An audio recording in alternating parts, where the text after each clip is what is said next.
자, 오늘 말씀의 제목은 예언된 메시아와 교회의 탄생 33번째 시간이고요. 제목은 12장 1절부터 12절까지 사람들에게 낮게 보이고자 척하는 것의 어리석음이라는 제목입니다.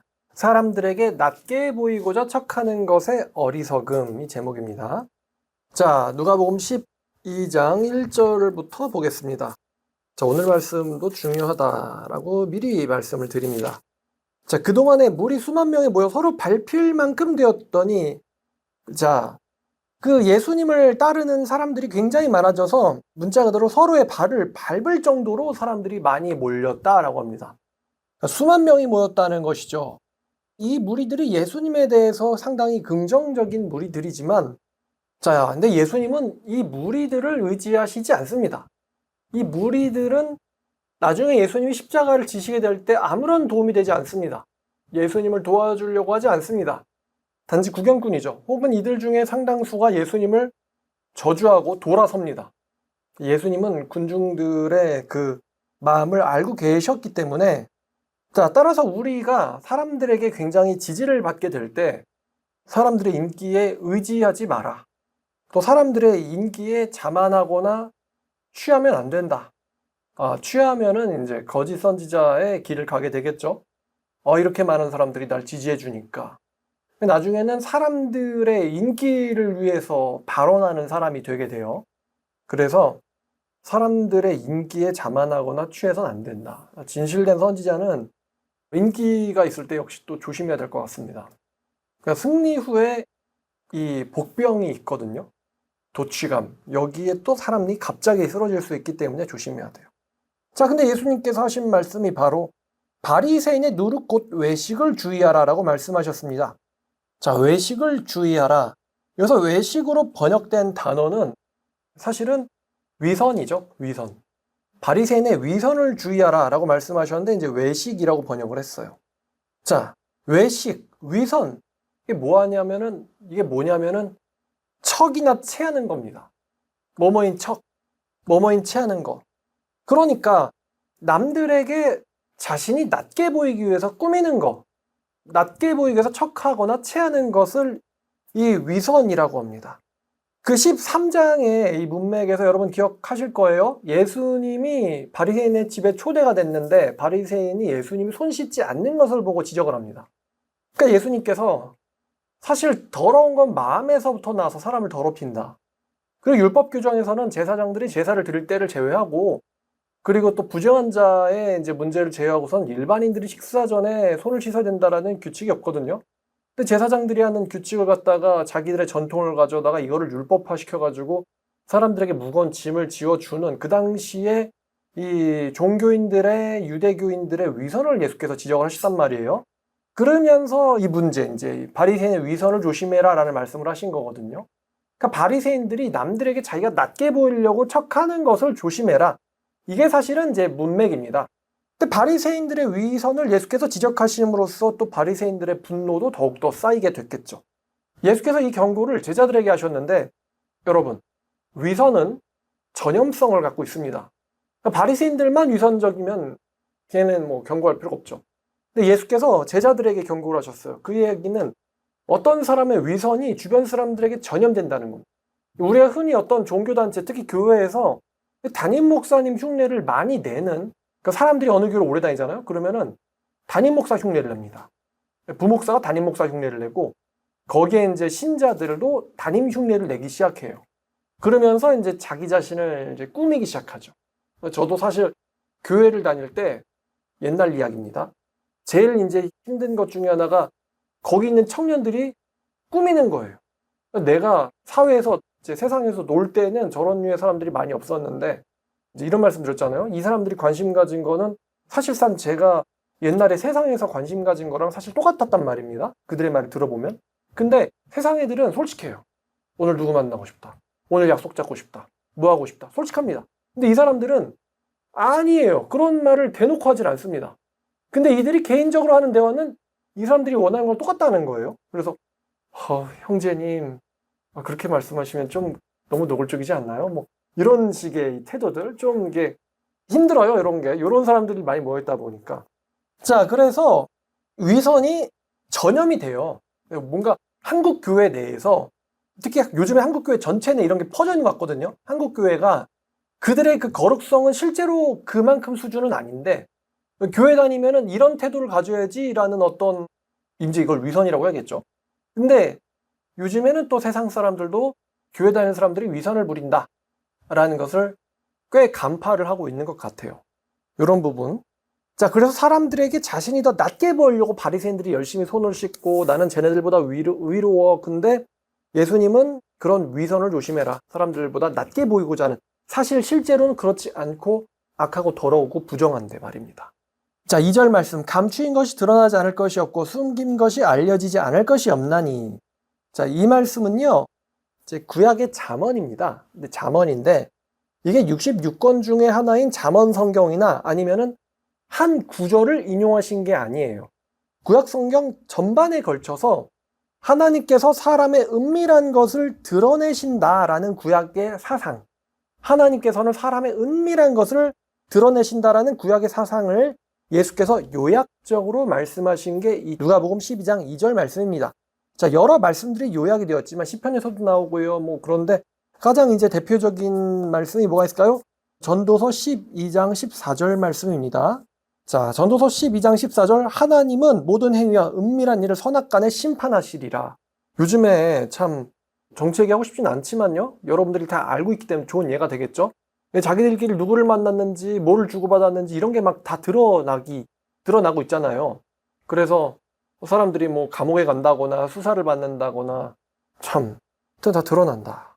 정치인들의 위선이 드러나가지고, 근데 우리는 그들의 위선을 막 지적을 하죠. 근데 저렇게 말해놓고도 본인이 저렇게 했대. 그래가지고 국회의원도 누구 자살하고 누구 또 감옥 가고 근데 사실은 우리 중에서도 이제 그런 모습이 있을 수 있거든요.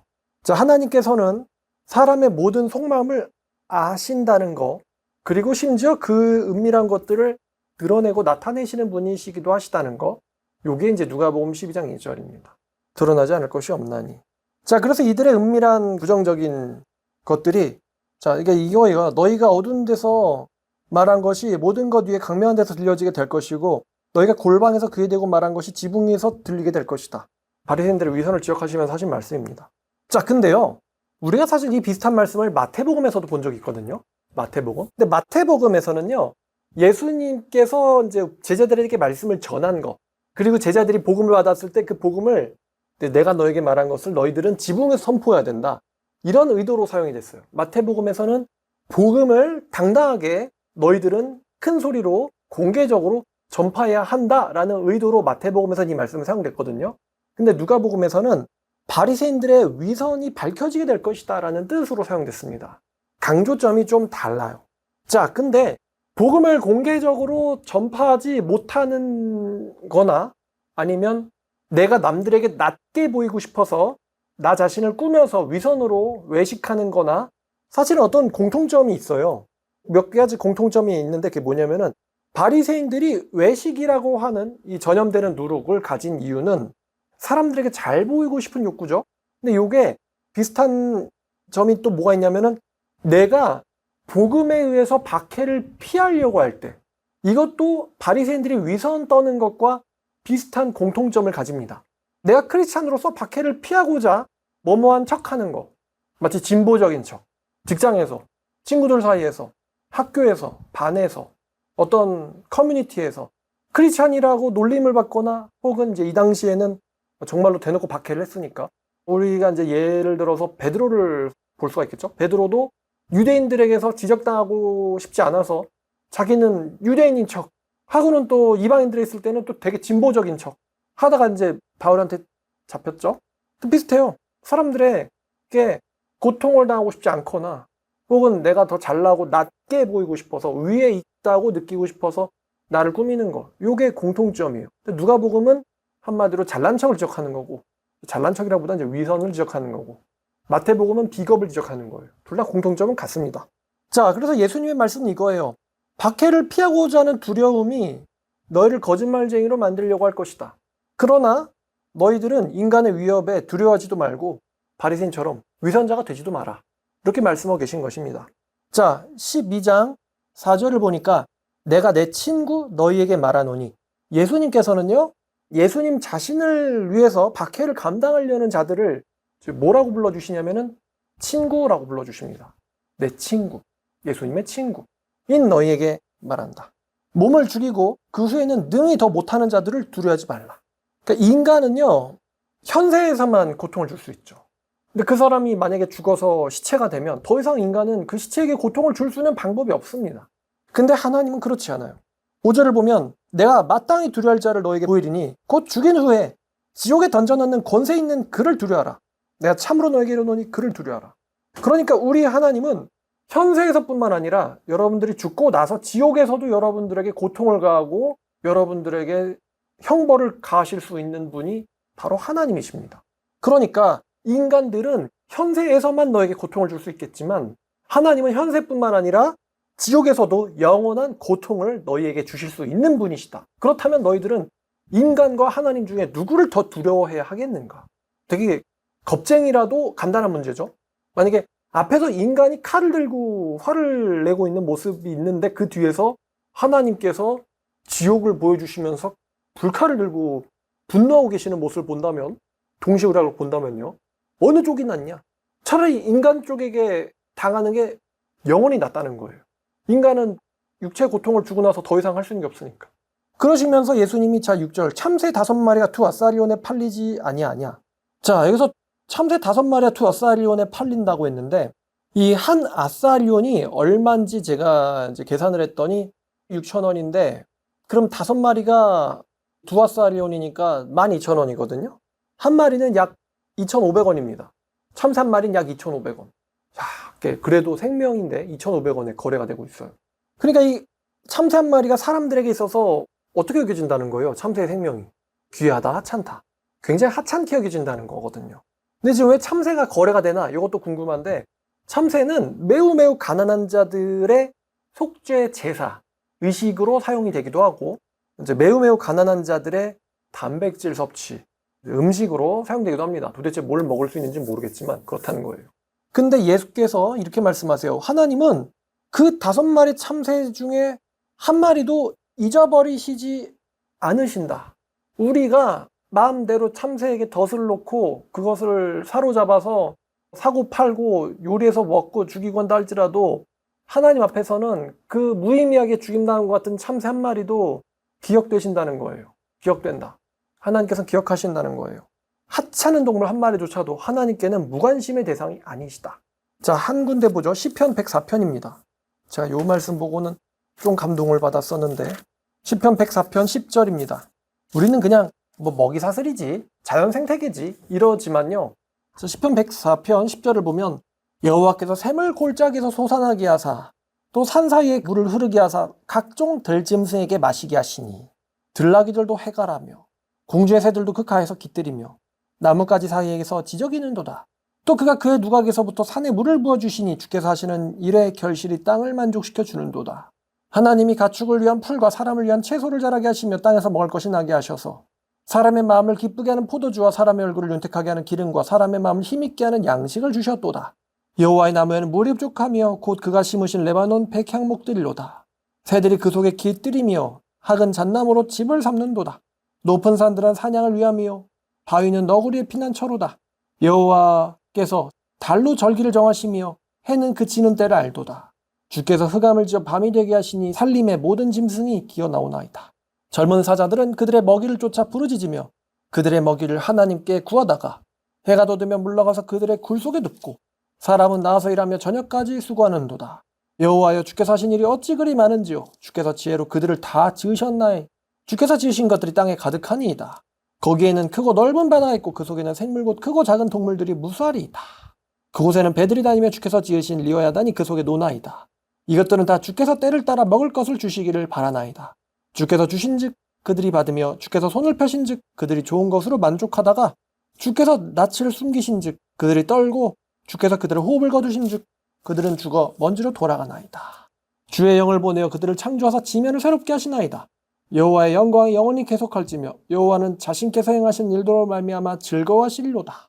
자, 이 시편 저자가 노래하는데 시편 저자가 산에서 샘이 솟는 것서부터 그것을 새들이 마시고 또 나귀가 마시고 짐승들이 마시고 또 그 짐승들은 또 풀을 뜯어먹고 또 사자는 하나님께 먹이를 달라고 구하고 아주 작은 미물부터 새부터 육식동물까지 이 모든 것들이 다 주님께서 하신 일들이다. 주님께서 그들 하나하나에게 다 먹이를 주시고 또 주님께서 그들에게 또 두려움도 주시고 생명도 앗아가시고 그런 먼지로 돌아간다. 이 모든 그 순환이 주님께서 다 계획하시고 만드신 대로 되는다는 거, 주님께서 그것을 또 기쁨으로 보신대요. 그러니까 사람은 이제 농사를 짓고 또 사냥을 하지만 그 농사도 사냥도 다 주님께서 주시는 것들이 돌고 돌아서 오는 거 아니겠습니까? 그러니까 참새 한 마리도 하나님이 허락하지 않으시면 잡히지 않는 거죠. 우리가 그냥 운이 없네 이러지만 말입니다. 자, 다시 누가복음으로 돌아와서 하나님은 그 5마리의 참새 중에 한 마리도 잊어버리시지 않으신대요. 하물며 너희에게는 심지어 머리칼까지도 다 세신 바 되었나니 두려워하지 마라. 너희는 많은 참새보다 더 귀하니라. 그러니까 머리칼까지 다 세신 바 되었다라는 것은 하나님의 우리에 대한 인지가 우리가 우리 자신에 대해서 스스로를 인지하는 것보다 훨씬 더 뛰어나다는 것을 얘기하고 있습니다. 여러분은 여러분들 자신을 잘 아시죠? 내가 몸에 어디에 무슨 문제가 있고 어떻게 해야 되며 무엇을 먹어야 되며 미래는 어때야 되고 현재는 뭐가 필요하고 여기에 대해서 여러분들이 당연히 내 자신이니까 관심을 갖고 있겠죠. 근데 여러분들 중에서 내가 머리카락이 몇 개나 있는지 하루에 몇 개나 빠지는지 몇 개나 새로 생기는지를 알고 계신 분은 없을 겁니다. 근데 하나님께서는 이제 가장 여러분들이 이제 사실 몸의 많은 부분에서도 관심 없는 게 털 아니겠어요? 이렇게 말하면 불교한가요? 왜냐하면 털 한 가닥에 굉장히 진지한 분도 계실 테니 말입니다. 근데 보통은 머리카락 빠지는 거에 여러분 관심 없잖아요. 그만큼 새로 나니까. 근데 하나님은 다 관심 있으시대요. 머리칼까지도 세신 바 되었다. 하물며 머리카락 여러분은 관심 안 갖는데 하나님은 여러분들의 그 세밀한 부분에 대해서 얼마나 관심이 많겠느냐라는 거예요. 비교법이죠. 너희들이 관심도 안 갖는 것조차도 하나님 다 아신다. 그러므로 너희에게 하나님이 얼마나 관심을 많이 가지시겠느냐. 저는 비둘기에 관심이 많거든요. 오늘도 비둘기를 보고 놀랐지만 요즘에 6세대 스텔스 전투기가 수직 꼬리 날개가 없대요. 그래서 이제 레이더 반사 면적을 줄인다라고 하는데 여러분 수직 꼬리 날개는 새는 없습니다. 새는 수직 꼬리 날개 따위 필요 없어요. 그냥 걔네들은 6세대 전투기 마냥 그냥 이것만 있으면은 이게 다 되는 거예요. 어려운 기술인데 우리가 이제 겨우 이제 그걸 따라하려고 하는 거거든요, 인간들이. 근데 새는 그걸 자연스럽게 합니다. 대단한 작품이죠. 어떤 물리적인 법칙이 있는지 이해는 잘 안 가지만 근데 하나님은 그런 것들에게도 관심이 있으시다는 거예요. 얘가 이렇게 움직여야지 사냥감을 잡겠지, 얘는 그렇게 해야지 피하겠지. 하물며 너희들은 얼마나 하나님께서 너에게 관심을 갖고 계시겠느냐. 자, 이제 8절 말씀부터가 이제 되게 중요하죠. 내가 또한 너에게 말하노니 누구든지 사람 앞에서 나를 시인하면 인자도 하나님의 사자들 앞에서 그를 시인할 것이요 사람 앞에서 나를 부인하는 자는 하나님의 사자들 앞에서 부인을 당하리라. 따라서 우리가 지상에서 예수님을 사람들 앞에서 고백을 한다면 천상에서 예수님도 하나님의 천사들 앞에서 우리를 인정해 주시겠다라는 뜻입니다. 근데 여러분 이런 게 궁금할 거예요. 내가 하나님 앞에서 아버지 앞에서 너희를 인정하리라 이렇게 말씀하셔야 될 것 같은데 하나님의 천사들 앞에서라고 이제 이야기가 되어 있잖아요. 그러니까 왜 하나님의 천사들 앞이라고 말씀하셨을까? 이게요, 이 장면은 하늘 법정의 재판 장면을 묘사한 거기 때문입니다. 그러니까 여러분이랑 예수님이랑 하나님이랑 예수님이 아버지 제가 얘 압니다. 이런 장면이 아닌 거죠. 이거는 법정을 말하는 거예요. 왕은 홀로 있지 않죠. 왕 앞에 수많은 병사들이 있고 또 내각 대신들이 딱 사열하고 있지 않습니까? 근데 마찬가지로 여러분이 요한계시록 보셨다면 아실 텐데 하나님의 보좌 앞에 하나님은 홀로 앉아 계시지 않습니다. 수많은 천사들이 딱 사열해 있는 거죠. 수많은 천사들이 사열해 있습니다. 그 가운데서 여러분들이 심판을 받는 장면을 암시하고 있어요, 이 말씀은. 그러니까 여러분들이 사람들 앞에서 예수님을 시인한다면 여러분들이 심판을 받을 때 예수님께서 여러분들을 인정해 주시고 변호해 주실 거다라는 뜻입니다. 근데 굉장히 이게 무서운 장면이죠. 만약에 여러분들이 사람들이 무서워서 예수님을 부인한다면 예수님은 천사들 앞에서 여러분을 부인하실 겁니다. 그럼 그 다음에 어떻게 될까요? 하나님이 판결하실 것이고 여러분들은 하나님 손에 끌려나가지 않겠죠. 천사들 손에 끌려나갈 거예요. 그래서 천사들 앞에서 내가 그를 인정하리라고 말씀하신 겁니다. 자, 천사들이 끌고 나가서 그 사람을 지옥에다가 던지겠죠. 자, 근데 말입니다.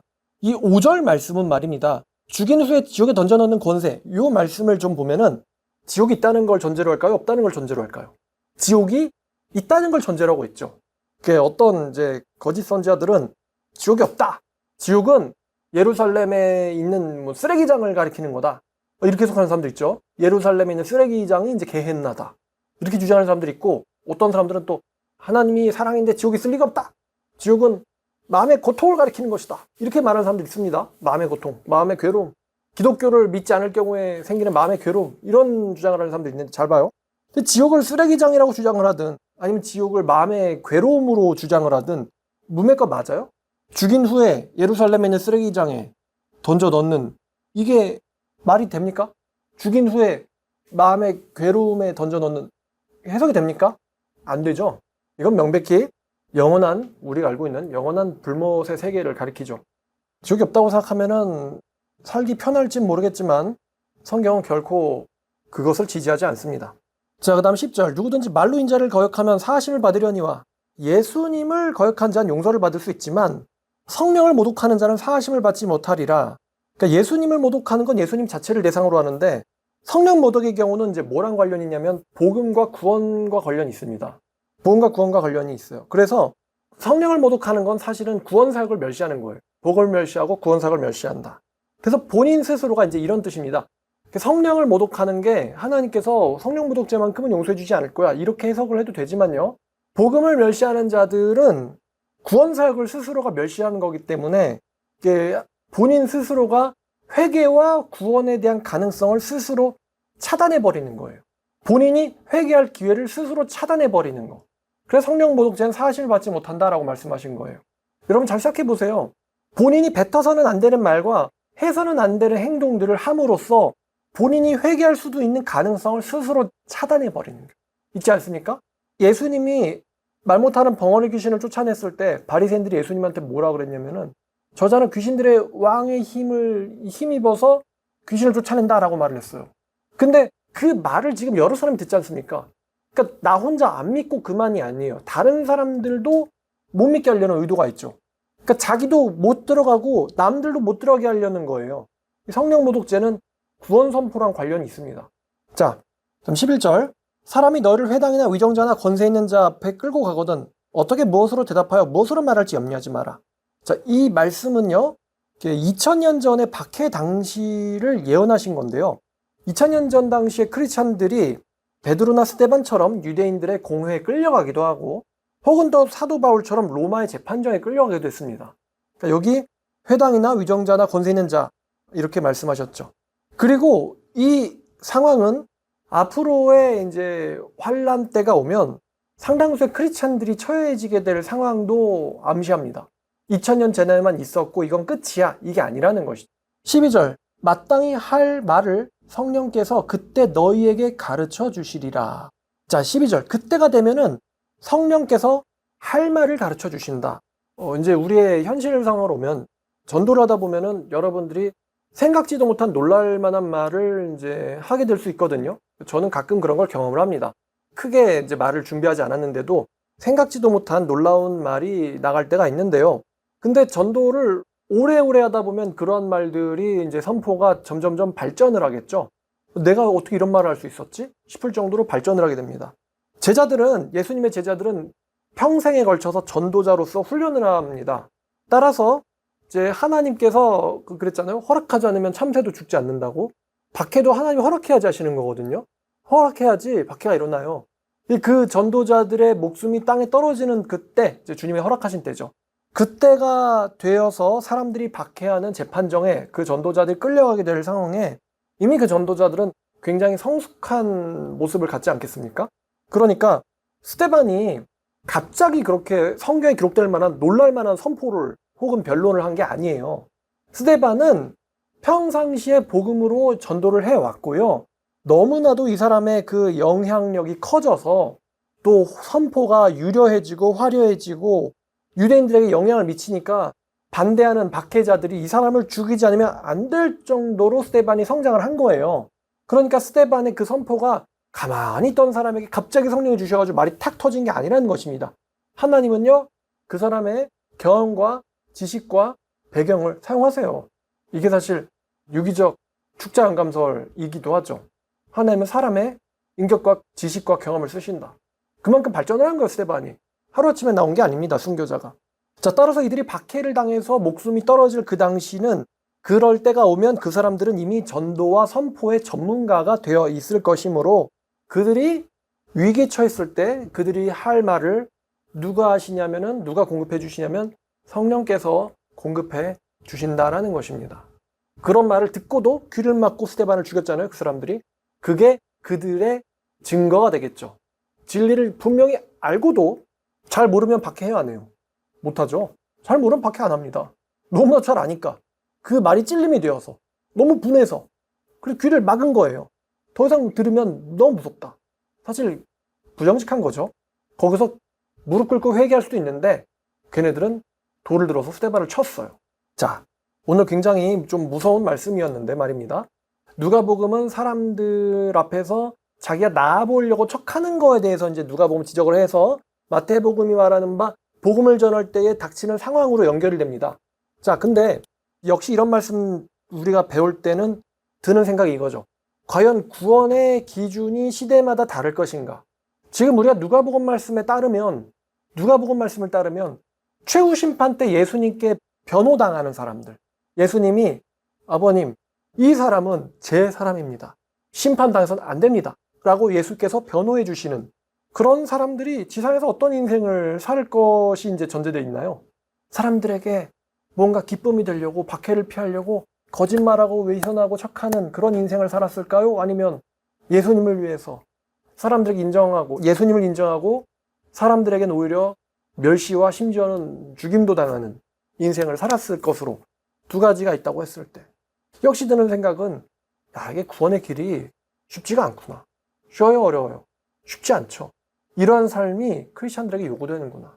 그럼 사람들에게 예수님이 인정했기 때문에, 인정했다는 이유만으로 박해당하고 죽임당하는 사람들의 그 평상시의 삶이 육적인 인생, 쾌락을 쫓는 인생, 자기만 염려하는 인생, 나만을 위한 인생, 대충 적당한 그런 가식적인 혹은 습관적인, 피상적인 크리스찬, 피상적인 예배활동, 피상적인 말씀 생활, 피상적인 신앙생활 하다가 갑자기 이렇게 예수님이 인정하는 순교자가 될까요? 당연히 아니겠죠. 당연히 아니겠죠. 평상시에 배신을 일삼던 사람이 마지막 순간에 신의를 지키고 죽는 일은 없는 겁니다. 이 말씀이 우리에게 참으로 무겁다는 것이죠. 자, 그래서 사람들에게 더 나아 보이려고 척하는 것, 혹은 박해를 피하고자 진리를 외면하는 모습, 이 두 가지 다 이런 처세술에 대한 어리석음. 왜냐하면 하나님은 사람들의 깊은 은밀한 속마음을 아신다, 모르신다. 아시고 이제 이런 말씀 많이 반복되죠. 행한 대로 갚아주리라. 그죠? 행한 대로 갚아주리라.